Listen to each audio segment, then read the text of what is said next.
Well, thank you so much. Thank you so much to Better Story for inviting me to come up.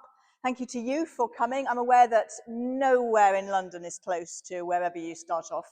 So most of you will have travelled, I think, a fair distance to be here. So I'm very grateful to you.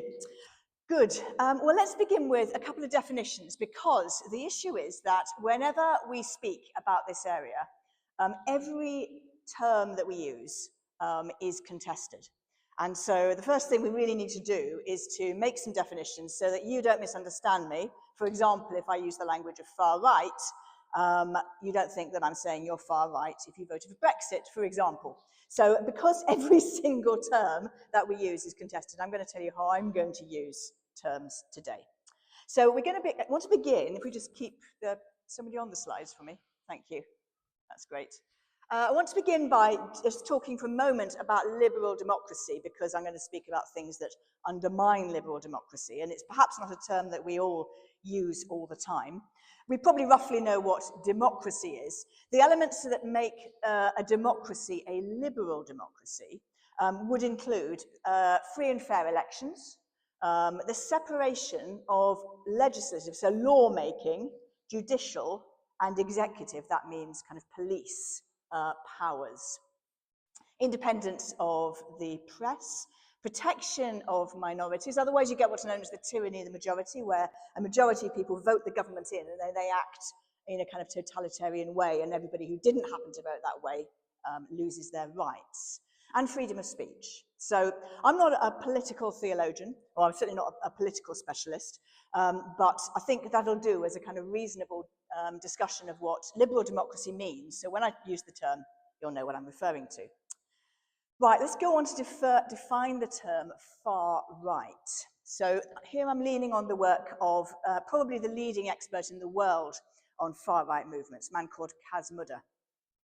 And he defines the far right in a way that I think is quite helpful, because it's relatively objective. And it takes us away from that kind of that tendency to use these terms as slurs. It's like, you're far right if I just disagree with you, and you're further right than me on the political spectrum.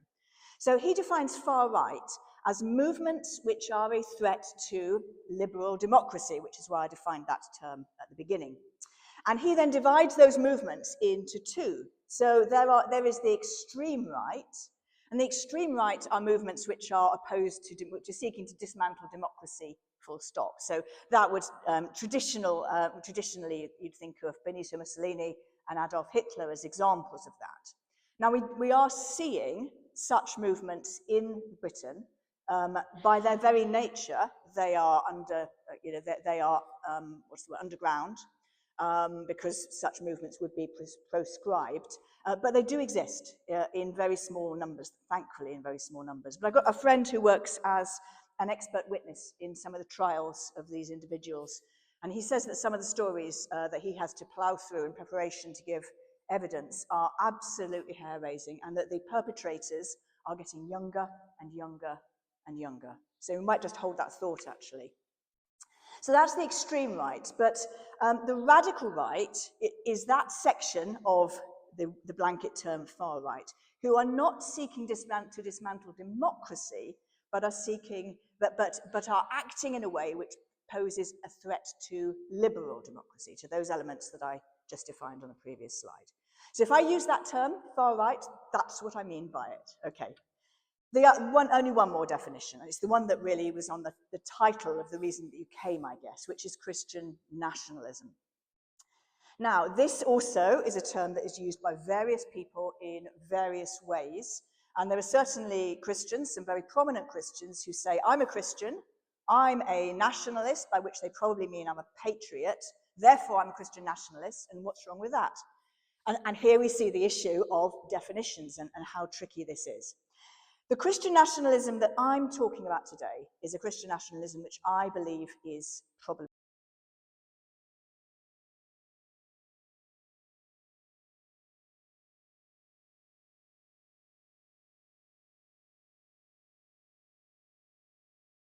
a much more muscular defense of our Christian heritage. Now, around about the same time, 2014 and 2015, we've got a group called Britain First. It still exists, actually, but it was quite active in those mid-years of the previous decade. And next slide, please. So they conducted a number of operations under what they called crusades. And of course, the intentional choice of such a word is really troubling.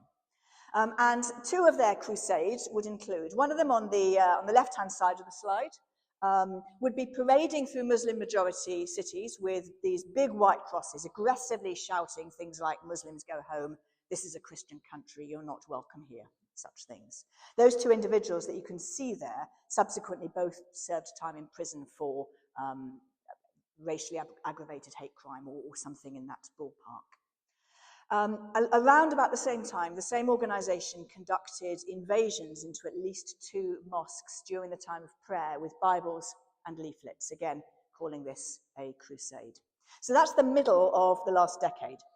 If we skip on a little bit, one of the organizations which plots these movements quite carefully is called Hope Not Hate. And every year they publish a report of what they've seen the previous year, which they call the State of Hate. And the State of Hate 2024, which is therefore reporting on 2023, plotted the fact that these movements were gaining traction significantly. And a quotation from that report on the slide behind me. The radical right is blossoming. Again, you can see how these terms are being used differently, but I think what they're saying, radical right, is what we would have called the far right by the definition I just used. The radical right is blossoming. 2023 is the year it came of age. And we will all remember, 2023 isn't that long ago, but actually things have moved on substantially since then, I suspect you all know. Now, I live in Bristol, and I want to tell you a very short story from Ramadan 2024. On the next slide, please. So every year for the last few years, Bristol Cathedral has opened its precincts to local Muslims and other people from the community who would like to join with them to have a grand iftar during Ramadan. Now, the thing about a grand iftar is it's a meal, no prayers are involved. And in 2024, they did this as they had for the last few years. The plan was initially that they would meet on College Green, which is just outside the cathedral. It started raining, as tends to happen in Bristol, and they were then invited into the cathedral. I wasn't present, but I've scrutinized images and video of the event, and there was no act of worship. There was no Muslim act of worship. There was no Christian act of worship. It was just people eating together. A prominent individual took to his keyboard in response to seeing images of this and said that this is evidence that we are living in the, quote, Islamic Caliphate of Great Britain. And this was on X, and because he has quite a substantial following on X, a lot of comments then unfolded over the next couple of days. And here are some select excerpts from the comments on that Twitter thread. "We need to defend our land. We have been conquered." I want you just to notice the use of we and they and who it includes and who it excludes. We have been conquered. They took over Hagia Sophia in, doesn't matter how many times I say this, I can't remember the date, 1453. Now they've seized the UK without firing a shot. Exorcised the cathedral. And perhaps most troublingly of all, we need a new crusade. So that's April 2024. Move on just a few months to July 2024. Next slide, please. And as you may remember, Tommy Robinson held a large rally in Trafalgar Square. Now, I want to say something just general about this rally and the Unite the Kingdom one, which is on the next slide, which is that people turn out to these events for a whole load of reasons. And I have no interest at all in vilifying people who show up to those events, but I am very interested in who gets handed the microphone. You can't control who turns up to an event. You can control who you give the microphone to. And so that's what I'm going to focus on, is what was platformed. So July 2024, it happened to be the day after the opening ceremony of the Olympics in Paris. And you might remember that that was particularly controversial. And that I mentioned that because it got picked up in at least one of the speeches. So a number of speakers were platformed, including on the right-hand side of the slide, a man called Ricky Doolan, who had a kind of gospel choir. As you can see, he's wearing a Union Jack jacket, flanked by a flag that says Christ is King. And he and his gospel choir played a number of songs, including some worship songs and including Jerusalem. So can you see we're getting a conflation now of kind of patriotic symbolism and Christian faith symbolism. And then we have this man called Kai Dua, who is a bishop in a splinter denomination. And he gave a 6-minute speech, which I have watched so many times I could quote it by heart, but I won't. I'll just give you some select excerpts. He took the opportunity to speak in really unpleasant othering terms about the French because of what had happened the previous night. He then said, quote, "We are not at war with just the Muslim." And a little bit later on, he said, "I will fight for this cause and the gospel of Jesus Christ. This nation of ours is under attack." Now listen to this. "Today, when I look out across this square, I don't pray for revival in the land, because today, standing in Trafalgar Square, I can see in thousands of faces that revival has already begun." So this man, this Christian, is looking out at a political rally and saying, "I see Christian revival." So as I've been watching this, I would have used the language of the far right, probably until about that moment. But at that moment, really, this movement has now crossed over into what I would call Christian nationalism by the definition that I just offered you. Skip on another year, and you will probably remember this in September 2025. Tommy Robinson held a very large rally and march called Unite the Kingdom Rally, probably about 150,000 people there. We've already mentioned it today. Again, who was platformed? Well, some of the same individuals were platformed. But of particular interest is this man called Brian Tamaki, who came over from New Zealand with a hacker troupe who performed really quite a prolonged hacker. And then and at the end, kind of very performatively tore up a number of flags. And then he gave a short speech at which he called for the forcible ban of all religions except Christianity from the UK.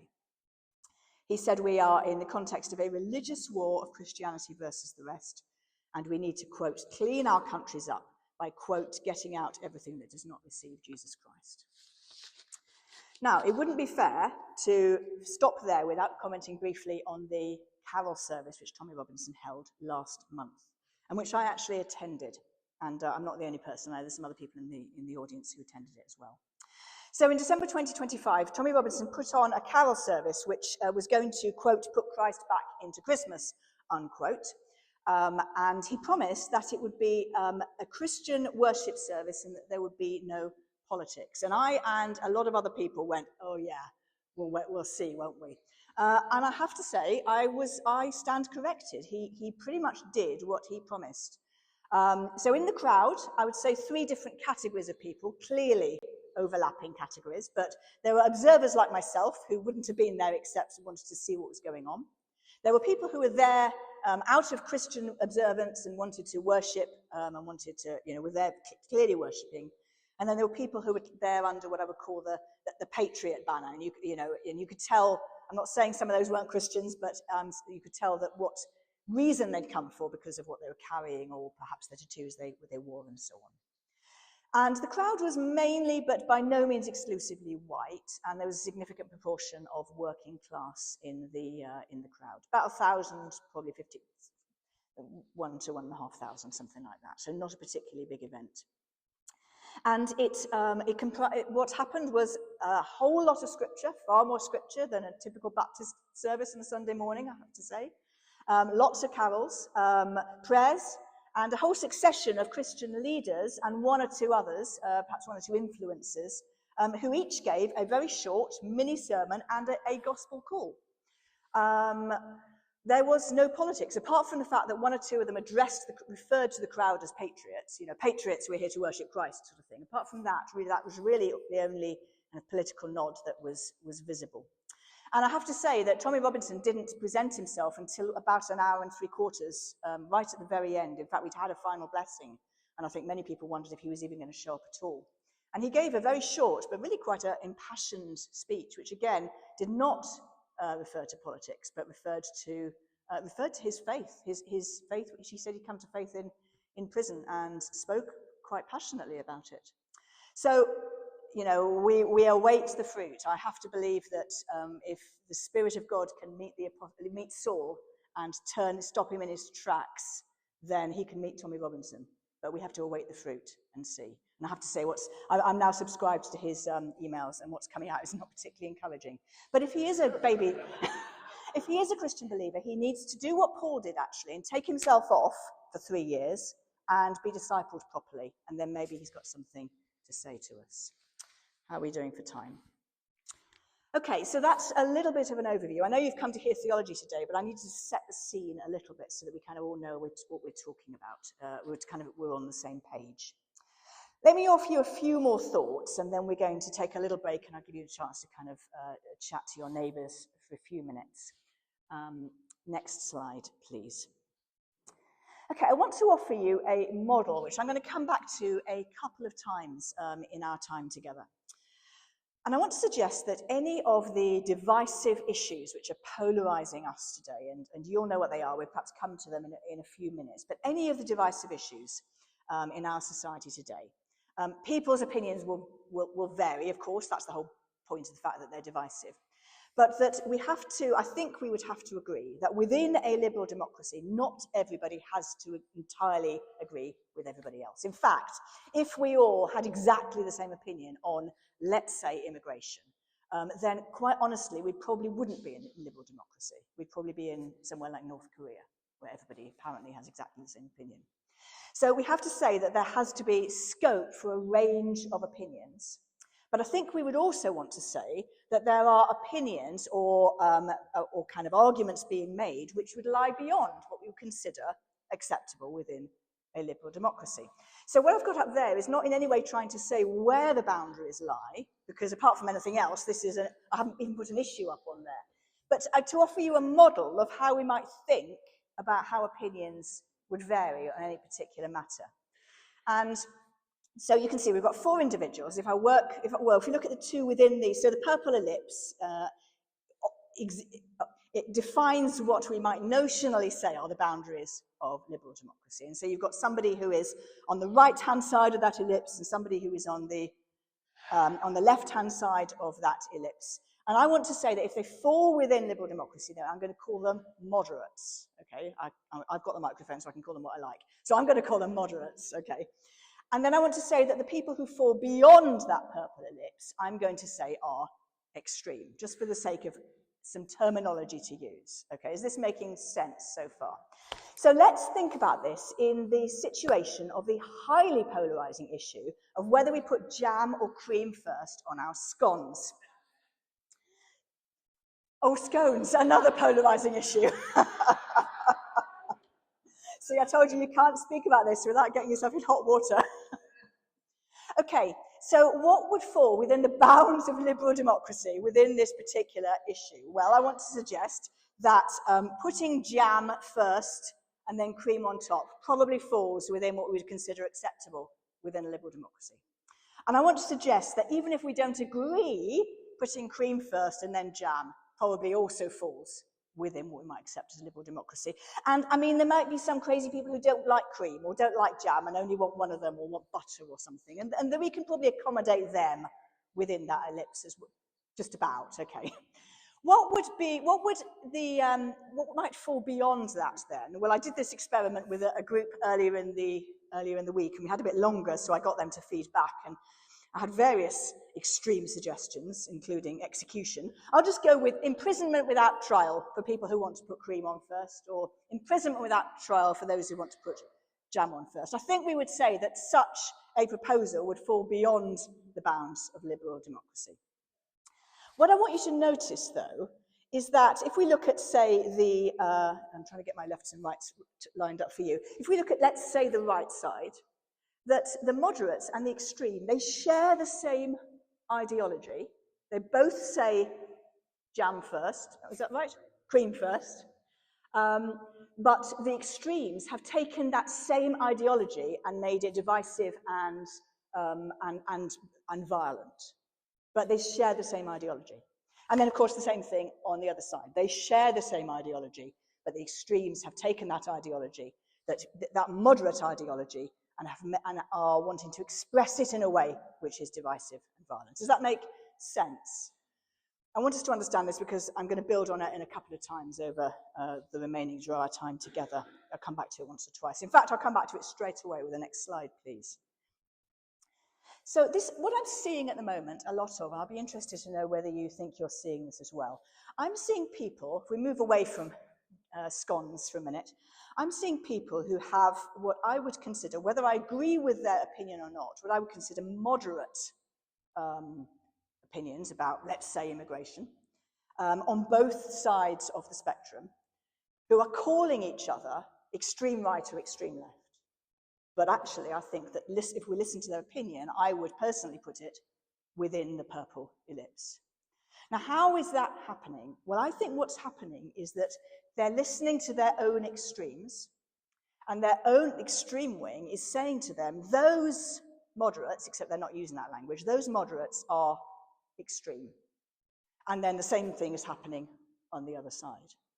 And so the moderates are being fed a narrative by the more extreme versions of their own ideology. And they are being schooled to see the other moderates as extremists. And of course, if I turn to somebody and I shout at them for being far left or far right, are they going to move warmly towards me and wish to dialogue with me, embrace me in brotherly love? No, they're not. They're going to move further away from me. And then if they shout at me and call me extreme, whatever, I'm going to move further away from them. So it is the extremes who are fueling this polarization by schooling their own moderates to view the others as extreme. Does that make sense? Okay, so I think I'm going to put up a slightly detailed slide in a moment. I'm going to just kind of run through, I think, some of the right-leaning ideologies that some of these groups have. But I want you already now, just before we go on to that one, please. I want you already now to remember that we have said that groups can share the ideology, and it's not necessarily the content of what they believe. It might be the extent to which they wish to enforce it, or the intensity with which they hold it, or whatever. I mean, there are some opinions that I think we would consider by their very nature would fall beyond the ellipse. But I want us to realize that this ideology, this same ideology, can kind of smudge itself across a whole range. So in a moment, when I put this slide up, I'm going to go through on the left-hand side of the slide the general ideologies that these Christian nationalist groups tend to share, and this is not uniform, so you may struggle to find somebody who ticks every single one of those boxes. And then on the right-hand side of the slide, we'll look at how they might express themselves in problematic, divisive, and violent ways. Is that understand what we're looking at before we look at it? Okay, I'm going to need to turn a little bit now because there's a lot of detail in this slide, forgive me. Okay, thank you. So if I just read down this, and I don't pretend this is a complete list, but it's kind of indicative, perhaps. So concern around immigration and desire for tighter border control. Not, I think, inherently divisive and violent. Concern around the growth of or influence of Islam. Sense of Christian marginalization or persecution. Patriotism and concern about loss of English or British identity. Concern for our armed forces and veterans. Conservative stances on issues of human sexuality and gender identity. Probably this one more in the States, but preference of individual freedom over group responsibility. Desire to recover a Christian nation, and various conspiracisms. And I want to say that conspiracisms are not confined to the right side of the ideological spectrum, but that's the one we're looking at today. So that's a reasonably representative list, I think, of the ideologies that we're talking about. And I want to again say that whatever our own perspectives on these matters, most of those, I think, can find a moderate expression that sits within that liberal democracy ellipse. Okay, so what might they look like in their more extreme versions on the right-hand side? Again, not pretending this is a complete list, but punitive and hostile attitudes to immigrants of any cause. And Fergus gave us a quotation, which I hadn't particularly heard that one actually, a particularly shocking one earlier. Resistance to religious tolerance, such as the call to shut down the expression of all faiths except the Christian faith in this country. Hate speech or violence towards people who aren't straight and cis. Covert or overt racism. Attempt to suppress freedom of speech. Again, this is not limited to those on the right. A conflation of Christianity with English or Britishness, and a conflation of Christianity with whiteness. A suppression of freedom of religion and anti-Muslim rhetoric, and promotion of conspiracies. Again, that's not necessarily confined to those on the right. So from those ideologies, what I'd like to think about for a minute now is why are they appealing to, let's say, the white disadvantaged? Now, let me say right now that these movements have appeal across wide sections of society, by no means just white people, by no means just disadvantaged people, and there is some really big money funding these movements, and that certainly isn't coming from the Council of States. So I'm not interested in vilifying anybody, and I hope I've said that once, and I will keep repeating that because I really want that clear. But nonetheless, there is a substantial appeal that these movements make to white disadvantage. It is worth reflecting on what is the attraction. And again, you know, everything I'm saying here, we could spend an hour discussing and nuancing. So forgive me where perhaps it doesn't have quite as much nuance as I'd have liked. But we have the next slide. Thank you. So generational unemployment, substandard housing, poor infrastructure. You have to, you know, you can't get a bus across town to where the jobs are. No one in your family's had a job for 50 years. You're living in substandard accommodation, and you can't get the landlord to fix your damp problem or whatever. And then somebody tells you it's all the fault of those immigrants. The sense of disenfranchisement, the sense of being left behind and disregarded and just not really mattering. And that was something that was repeated several times from the platform, actually, at the Tommy Robinson Carol service. And it was kind of heartbreaking. Tommy Robinson himself said, the church didn't want us, referring back to his early days in Luton. Now, you know, that's a particular narrative and so on, but it felt quite painful. There is, among some of these, and among some young people as well, a snapback against what they perceive to be a shrill and patronising woke movement, which kind of rebukes people if they don't get it right, in inverted commas. A feeling, a narrative that the most disadvantaged people in British society today are white working class men, which is probably not wholly true, but probably not wholly untrue either, I would suggest. And again, along the lines of, if I shout at you for your opinion or your actions, you're not going to move towards me warmly. Being criticised as racist for flying the George Cross. People put the flags up for a whole load of reasons, very, very complex. And I think our responses need to be compassionate and complex as well. So some thoughts about why these movements can have appeal among certain demographics.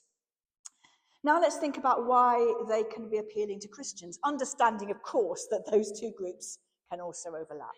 But I think what makes these groups appealing to Christians, or to certain Christians, tends to be a different set of priorities.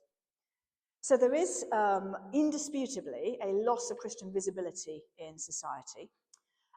If you look at the stats from the last 3 censuses, the number of people who claimed an allegiance to Christianity in 2001 plummeted to 2011 and fell again 10 years later.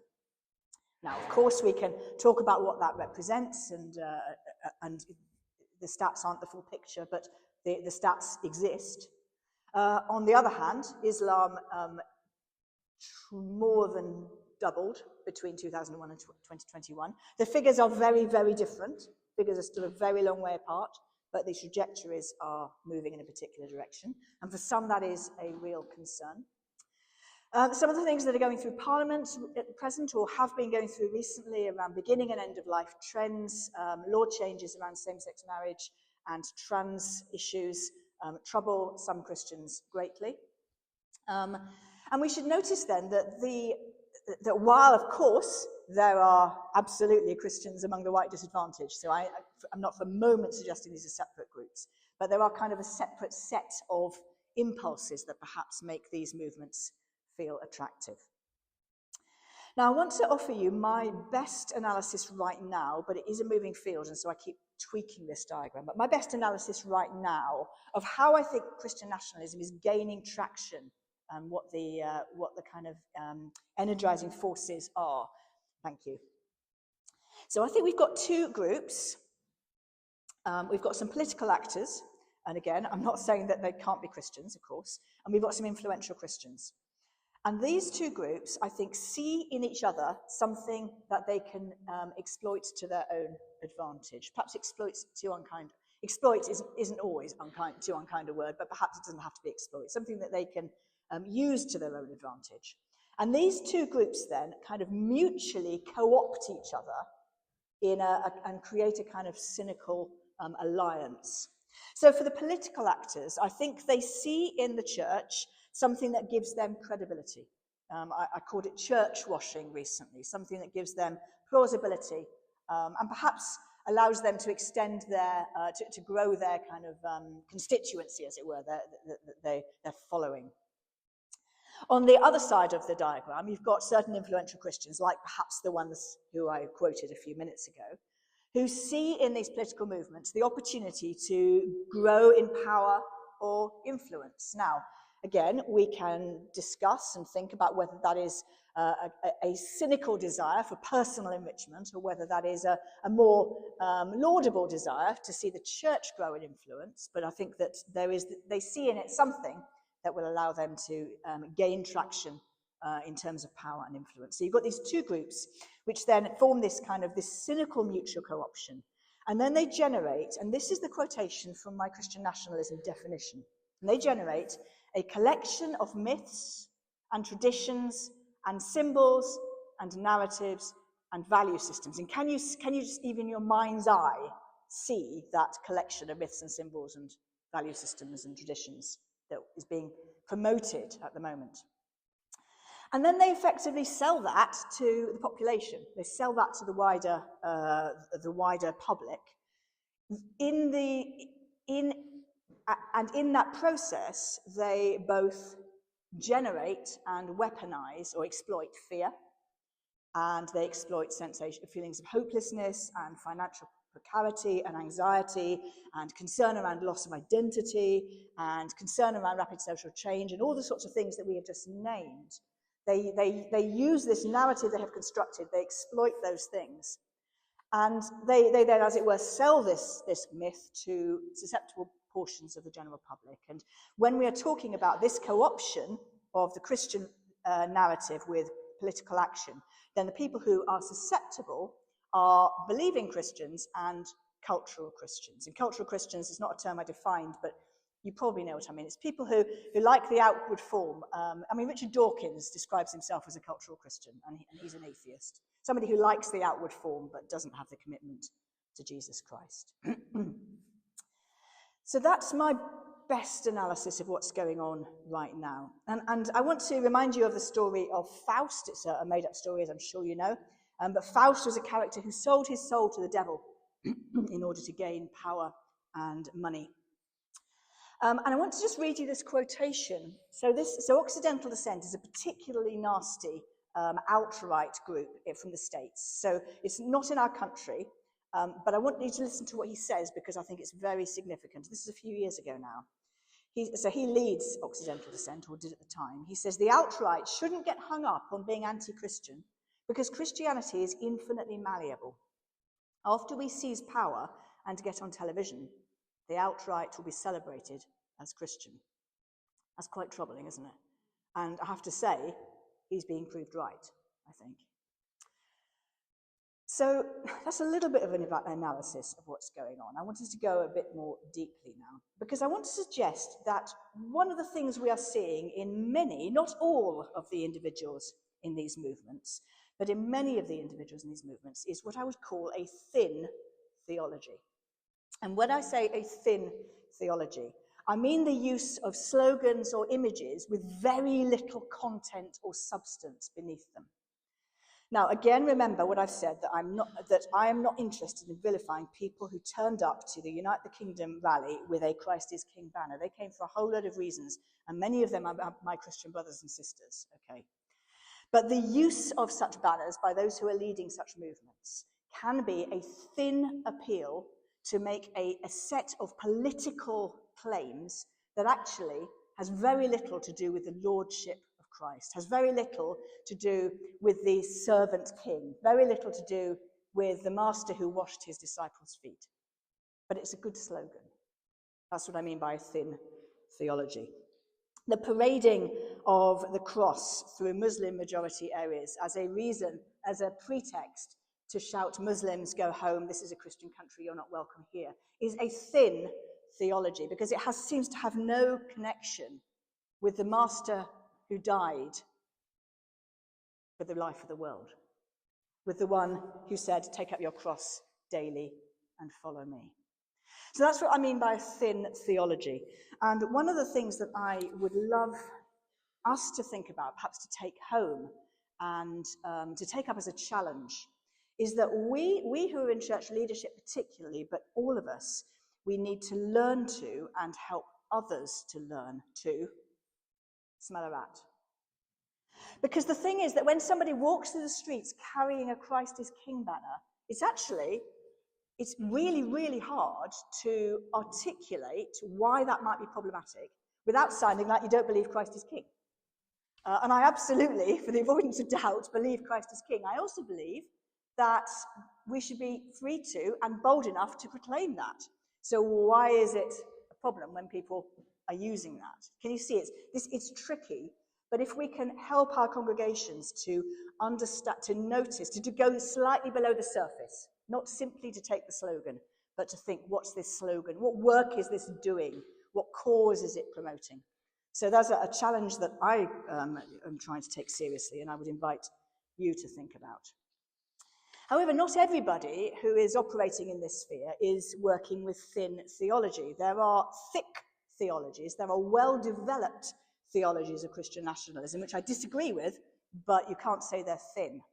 So just pulling out three, probably the three key ones. Thank you. So first of all, there's something called dominionism. And this pops up in all sorts of different ways. So there was a very influential book published in the American setting about 3 or 4 years ago called The Case for Christian Nationalism.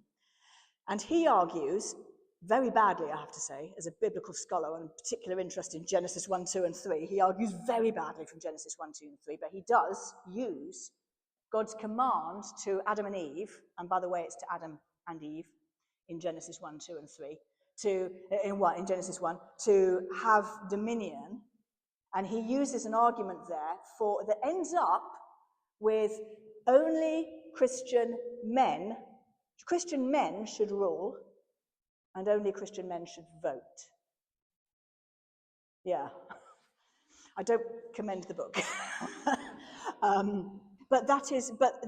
You can't say it's not a thick. It's carefully argued. It's very badly mistaken, in my opinion. And if you want me to tell you why, I'll give you half an hour afterwards. But in a nutshell, first of all, that command is given to male and female, very explicitly male and female, and in the context of that very ancient world in which that text emerged, that is astonishing. And secondly, it is not the image of God. So he argues that the image of God is lost at the fall, and that is explicitly wrong as well, because the image of God is very clearly present in the account that follows the fall. But he argues that the image of God is lost at the fall, and therefore it is at salvation that the imagehood is restored, and therefore the command to have dominion kind of comes along with that. That's the narrative. But he's using Genesis very badly indeed, I have to say. So that's one element of dominionism. But can you hear that will to power, that sense that Christians ought to be on the top? And it can be articulated in a very kind of benevolent sort of way. We ought to be on the top because we know what's best for everybody. So it isn't necessarily articulated in a kind of cynical way.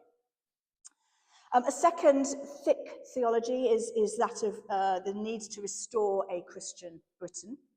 And this is, I'm increasingly hearing this being articulated around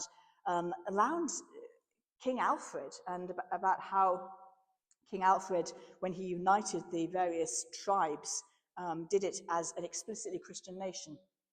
I'm not a historian, that may or may not be the case. I suspect it's correct, but I don't understand why that would have a defining control over how we view ourselves today. There's a lot of interesting moments in British history which we may or may not like, which we could equally point to say, well, why don't we let that one define us or this one define us? So restoring a Christian Britain. And of course, if we do want to look at that, we do need to interrogate some of the things that Christian Britain got up to. A third theology, a third thick theology of Christian nationalism, which kind of relates to the previous one, looks at the church's historic role in establishing Britain's culture of tolerance. Now, I have to say that I don't dispute that. I think that is true. I think we are where we are today because of the effect of the gospel. And we look at both the explicit action of Christians, like, for example, the Clapham sect, working to reform prisons and working to abolish slavery and so on, but also the implicit, the way that Christianity shaped the thought world of this country for hundreds of years. I wouldn't dispute that for a moment. But to take that then and make an argument about what that should mean for, in particular, the established church, which in our country is the Church of England, personally, I don't follow it there. So I've just this week been rereading Danny Kruger's speech, which he gave in the House of Parliament last year. And it's very interesting. And again, there are things that I really agree with, particularly around the first half of that sentence there. But then where he takes this and the conclusions he draws, personally, I would not agree with. And some of that is because I'm a Baptist, not a member of the Church of England, but some of that I think is because, in my opinion, that is theologically mistaken, irrespective of our perspective on the established church. So let me offer some theological reflections on what's going on. And if I just skip on to the next slide, please. I suggest that we need a lot of theological reflection on this present moment. And there are lots of elements and lots of facets that need us to reflect. And it's worth just looking for a moment at the prism, the range of things that we need to reflect on really carefully and thoughtfully. So absolutely, we need to think theologically about the theologies themselves. For example, about the ideologies themselves. We need to do some theological thinking about migration, for example. I don't think that's going to lead us to a single opinion, but it's a subject that we should be, as church, thinking theologically about. And all of the other ideologies. We should also, in my opinion, be thinking theologically about the polarization of our society, which is a kind of, it's a separate, it's not a detached issue, but it's a different issue. We ought to be reflecting about the extent to which the church ought to be and how the church ought to be involved in the political realm. And opinions will vary on that matter, but we need to think about it theologically. It's also worth thinking theologically about this present cultural moment and what that means for mission. Does it represent a threat to the church's mission? Does it represent an opportunity for the church's mission? Or is it something more sophisticated than either of those? We might also want to think about the pastoral implications of the current moment. And I want to, for a moment, promote the idea of the church as, among other things, as pastor to the culture. What are the deep pains and deep wounds that this current moment is laying bare to us? And how might the church respond pastorally to those? And I think also there is a challenge around the character, one might even say the soul of the church right now. And we need to think theologically about that. And if we respond to any of these things just out of a kind of knee-jerk, well, obviously it's this or obviously it's that, we are likely to end up, we might end up in places that actually thoughtful, prayerful, theological engagement would suggest are a little bit thin. We are in danger of responding to thin ideology, or thin theology rather, with thin theology. And I want to commend that we don't do that, but that we pause and we think richly and deeply. Now, I can't help you to think richly and deeply in the remaining kind of 10 minutes or so that I've got to speak. But I want to kind of drop a few thoughts which you might then go away and ruminate on a little bit more. So next slide, please. Yes, that one, thank you. So I'd like us to think for a minute about the temptation of Jesus. It's a story that I come back to again and again and again. And if I actually work in reverse order through his temptations, and because I've got more to say about the first one. So the third temptation is the temptation that, Satan sets him on a high mountain, spreads out all the nations before him and says, you can have them all, just bow down and worship me. All of these temptations are a temptation to build the kingdom of God the quick way, the easy way. And that third one, the temptation to power, the temptation to seek power rather than to take the long, hard, painful, obedient road of the cross. It's the temptation of power and the temptation of idolatry. The second one, throw yourself down off the temple and the angels will scoop you up and everybody will go, wow, and then you'll get an instant following. It's the temptation to spectacle over substance. Now, the first one is a little bit more, well, they're all interesting, actually. You could have a whole preaching series on those temptations. They are so rich and they repay deep reflection. So I'm not doing them justice, really, but needs must. But the first one is particularly interesting because the first one, turn these stones into bread, is a temptation that comes back in Jesus' ministry. And we see that when he has fed 5,000 people in the desert. Because there were many attempted rebellions at the time of Jesus. Many people who wanted to throw off the Roman yoke. And the way you do it is you go out into the desert and you assemble your army, and then in you come, and with a bit of luck, you might get rid of the Romans, of course, except it never happened. But that's how you do it. So when Jesus goes out into the wilderness and he ends up feeding 5,000 men, it is interesting that it's men. Let's not immediately go, oh, they only care about men. In this context, this story is crackling with political possibility. And he feeds 5,000 men, and then they want to make him king by force. John's Gospel. He's just fed them, and they want to make him king. Why? Because they can read what's going on. They know how this plays out. You raise your army, and in you come.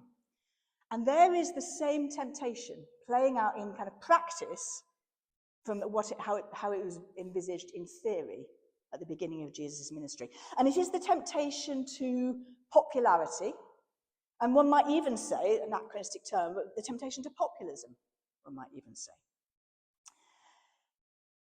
That these movements promote power. They want to build the kingdom of God, and they want to build it with power and quickly. And that is not how the kingdom of God grows. And of course, we see that Jesus resisted those temptations, both in the desert and when the crowd wanted to make him king by force. Next slide, please. I'd like to suggest, though, that those temptations apply to us on whichever side of the political spectrum we sit. So for those who are on the right side of the political spectrum, the attraction of political power, we've already spoken about it, we can see that perhaps. The temptation of spectacle over substance, of image over substance, we might map to the temptation to cultural Christianity without deep underlying discipleship. The temptation to power and idolatry, we can see being played out in the political idolatry of some of these movements, where people put faith in the leader, and oh my word, are we seeing that in the States right now. But there's a danger always in our own country as well. If not faith in a particular leader, certainly faith in a movement. But those temptations are also playing out on the left, because the temptation of popularity and populism plays out, I think, with the really toxic power of shaming. It's really hard to say, I was wrong right now. Because and especially for people who have built their platform one way or another on a particular issue, it's really hard to say I was wrong, because as soon as you do, people call you out and shame you for having been wrong rather than welcoming. We see it in politics, don't we? We see it, Party A says to Party B, you need to adopt this policy, adopt this policy, adopt this policy. They adopt the policy and they go, you turn. But actually we do this all the time in our social media platforms. So the power of shaming. spectacle over substance, or appearance over substance. I would suggest the tendency to the social justice fruits without the Christian roots is a real temptation. Power and idolatry. Do you know what? It's exactly the same on the left as on the right. Faith in the leader or faith in the movement. There is one name in heaven and earth by which we may be saved, and it is Jesus Christ. It is not a political party. It is not a political movement. It is not an ideology. And when we fail to notice that, we fail that third temptation, which Jesus didn't fail. Okay, I'll step down from preaching mode again. Sorry about that. Next slide, please. How am I doing for time? Daniel 7 is possibly one of my top 2 or 3 chapters in the Old Testament. It would be one that I would take to a desert island with me. It's one that is poorly known in the churches, actually, especially the first part of it. So Daniel, we like the book of Daniel, don't we? Because it's got exciting things going on. Then we get to Daniel 7, it all gets a bit weird, and we're probably inclined to turn the page. Daniel 7, Daniel has a vision of 4 beasts coming out of the sea.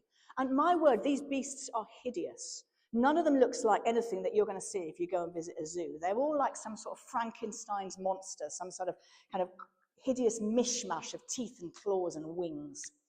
And these beasts, well, we're told later on in the chapter that they represent great world rulers. And to some extent, it doesn't really matter to us. They probably represent, let me get this right, Babylon, Persia, Greece and Rome. That's probably the 4 that Daniel has in mind. But what they are saying to us is something about all empires. So these beasts, they are hideous, but more than that, they pretend to be human. One of them gets kind of propped up on its back feet, and it kind of stands there talking like a human. Another one is described as having dominion. Oh, there's that word again. Dominion is that blessing and charge which God has given to only humans. So the first half of Daniel 7 is actually a really powerful political critique. And it is saying all human power ultimately tends to be bestial. All human power needs to be restrained and controlled and held to account. And don't put your trust in anyone, in any one of them. Then we open the second part of the chapter, and this is part you'll probably know a bit better, because thrones are set up in heaven. Oh, and the Ancient of Days comes and takes his throne, but there were thrones multiple set up in heaven. And then comes forward one like a son of man. And in Daniel's day, that simply means a human. But of course, we recognize that language because Jesus refers to himself all the time as Son of Man, because he's referring to Daniel 7. And so here we see a human who comes into heaven with the Ancient of Days and takes a throne beside the Ancient of Days, and all dominion, there's that word again, is given to him. And so Daniel 7 is a crackling with, it's crackling with wonder, quite honestly. It says to us, there is only one worthy of worship. There is only one who can properly exercise dominion in a way that is fully human, because there has only been one perfect human, and all human power ultimately will tend to the bestial. And it is a very potent reminder to us not to put our faith in charismatic leaders and charismatic movements. Next slide, please. We are being sold a false dichotomy by certain movements right now, I think. And the dichotomy is that either the state must be run by the church in one way or another. This is effectively dominionism in a different, expressed a different way. Either the state must be run by the church, or faith will become completely privatized, and we will lose any ability to speak the name of Jesus in the public square. And I think that is a lie. Those are not the only 2 options available to us. A third way is to understand the church as having a prophetic role. And you probably know, but I'll remind you that the key thing about prophecy in the Old Testament is not foreseeing, but forthtelling. It is speaking truth to power. That's why the prophets were always getting themselves in trouble, because as one king of Israel said when they sent for a prophet, I hate him because he never says anything good about me, only bad stuff. Rare moment of honesty from the king at that point.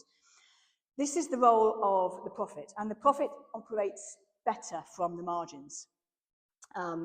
In that same story, the prophet has to be sent for. There's 400 court prophets who are in the pay of the king, and they're right there on the spot, and they're telling the king exactly what he wants to hear, but they have to send for Micaiah because he's not in the pay of the king.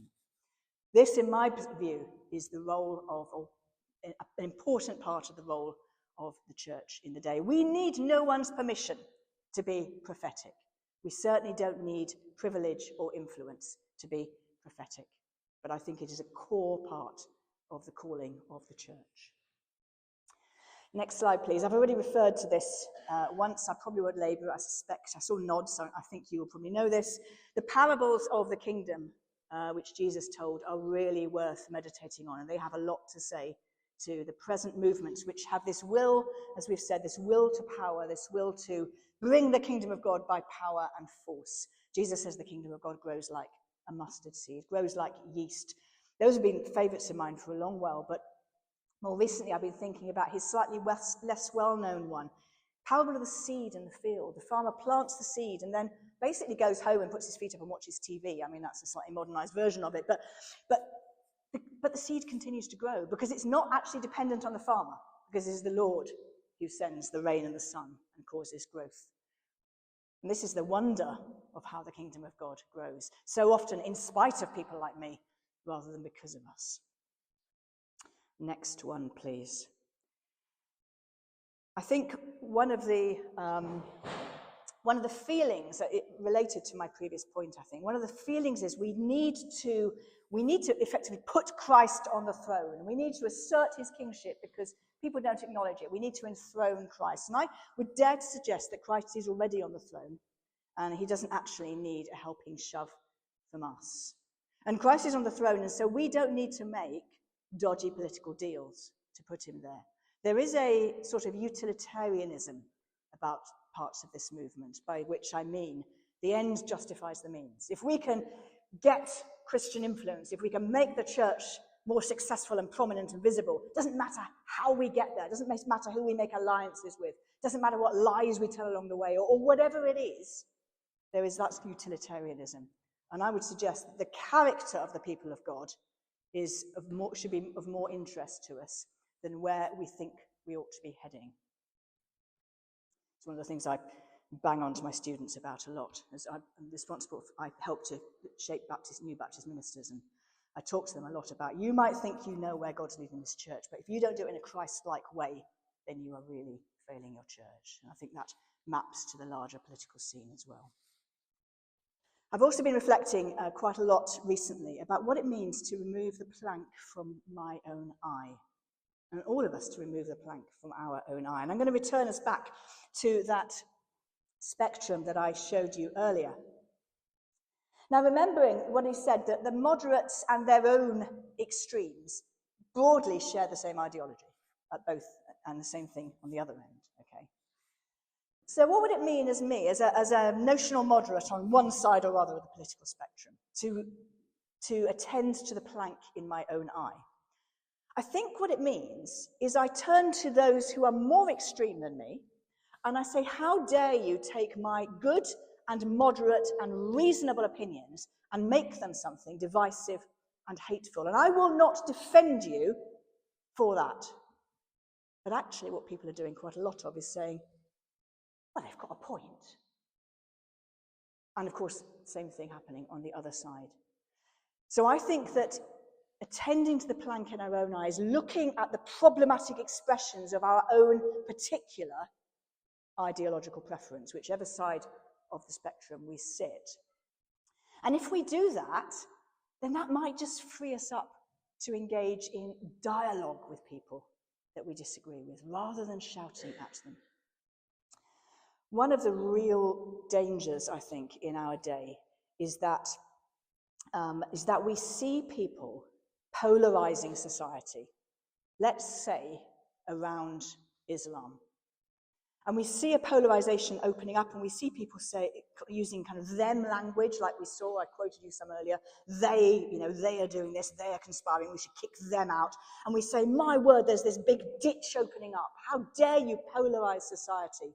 And what we end up doing is we end up speaking to the people who are promoting those opinions in exactly the same way.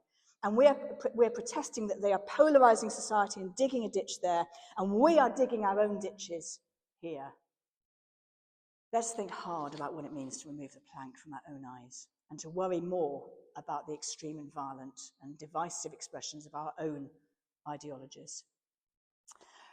Next slide, please. Along similar lines, really, but you will know that the beginning of John's Gospel describes Jesus as full of grace and truth. And I have reflected at times, for example, with the story of the Samaritan woman. What would it be like if she had met a man who was full of grace but not of truth? Or a man who was full of truth but not of grace? But thankfully, she met a man who was full of both. Job's friends, story of Job from the Old Testament, his friend's theology is not that cockeyed. It's pretty straight on, really. But they apply it like a brick. So let's be careful when we have deep convictions, which actually, quite honestly, we always need to be prepared to grow and learn and perhaps change. But let's assume for a minute, for the sake of argument, that we have this deep conviction and we're actually right. We still don't need to apply it like a brick. We need to operate with grace as well as truth. I'm coming into land, you'll be glad to know. I've got just 2 or 3 more. Next one, please. Jesus encourages us, doesn't he, to test people by their fruit. We've already referred to this with regard to the possible conversion of Tommy Robinson. But we need to test all of these movements by their fruit. The apostle tells us to test the spirits. And Jesus says to me, not everyone who says to me, Lord, Lord, will enter the kingdom of heaven. Not everybody who claims the name of Jesus, not everybody who waves a banner or marches with a flag will enter the kingdom of heaven. And we need to be discerning, while acknowledging we can't see into hearts and souls, but we still need to exercise discernment. My final slide was substance, and then a little promo follows that. So my final slide was substance. Can I commend the ancient virtue of not overreacting? There was someone from the EA was interviewed a while ago. I'm not actually sure what the issue was he was interviewed about, but clearly the journalist wanted some kind of scandalized response, and he said, I'm not, I've forgotten the quotation now, bother. Something like, I'm not overly scandalized. It was a kind of very moderate response. And actually, I somebody who sometimes gets asked to do interviews and things, people really want to push you for a scandalized response. It was really interesting before the Tommy Robinson carol service that I gave a press statement saying kind of, well, we'll see, won't we, effectively. And then afterwards, and that was picked up and was quoted and used. Afterwards, I wrote this blog saying, well, I was surprised by what I saw. We'll have to watch and wait and respond with grace and optimism, but wisdom, you know. And nobody asked me to speak on the radio or anything about that. It's interesting, isn't it? So let's try and avoid overreacting. Let's not fall into the polarization trap. As I've said, let's not respond to one type of polarization by building our own ditch or digging our own ditches. Let's practice good listening and curiosity. Let's try and understand why people have the perspectives they have. We may or may not change their opinion or change our own opinion, but we will understand and love and respect people better. I want to recommend a book, actually, by a man called Jonathan Haidt called The Righteous Mind, which basically asks the question, why do good people differ on certain important issues? And I think he's not a Christian, he's a psychologist. Not that those two are incompatible, but he is one and not the other. But I think it's a really helpful exploration. And it helps me to understand why good people have different opinions from me. Also understanding that no one is good but God alone. Not everything we don't like is persecution. And that's really important to remember in this day. There is genuine Christian persecution going on across this world. And we actually debase that currency if we use that of trivial inconveniences or trivial limitations, which may or may not need to be disputed legally, but it's not persecution. Let's not deny what's evidently true, which is actually a temptation that I think movements on both sides of the political spectrum are tempted to do. And again, it's this kind of utilitarianism. If I see the goal, I know the goal is good, and I will bend and twist things a little bit just to try and make that goal happen. You know, this concept of triage, you know, a paramedic turns up with a horrible car accident, they'll go around trying to work out who's the sickest and who needs urgent care and who can wait. Theological triage is a really good thing to do. What are the primary things that we really need to get hot under the collar about? What are the things that we can dialogue about? What are the things we can simply agree to differ on? This event is put on by a group called Better Story. I've been also speaking about a better story. We have a thicker story. We have a thicker theology. We have a better story. We don't need to make up a new story. We don't need to politicize the gospel. We don't need to respond to one politicization of the gospel by offering a counter-politicization of the gospel. Let's have confidence in the ancient story, which saved the Apostle Paul, which saved Aquinas, which saved Augustine, saved Luther, it saved Spurgeon and Wesley, it saved us. The gospel is powerful, it has legs, we can have confidence in it. And finally, I'll just tell you about a book I have published and one that is coming up, which might be of interest. So when I started to study these movements, this is really when we were in the kind of far-right territory rather than the Christian nationalism territory. I led a consultation, and out of that consultation came a collection of edited papers, which is the Purple Book.